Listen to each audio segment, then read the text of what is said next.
हरी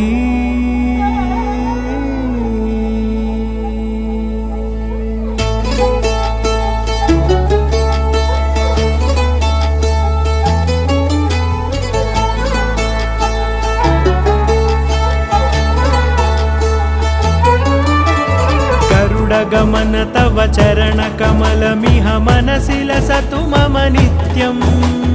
गरुडगमन तव चरण कमलमिह मनसि लसतु मम नित्यं मनसि लसतु मम नित्यं मम तापमपाकुरु देवा मम पापमपाकुरु देवा मम तापम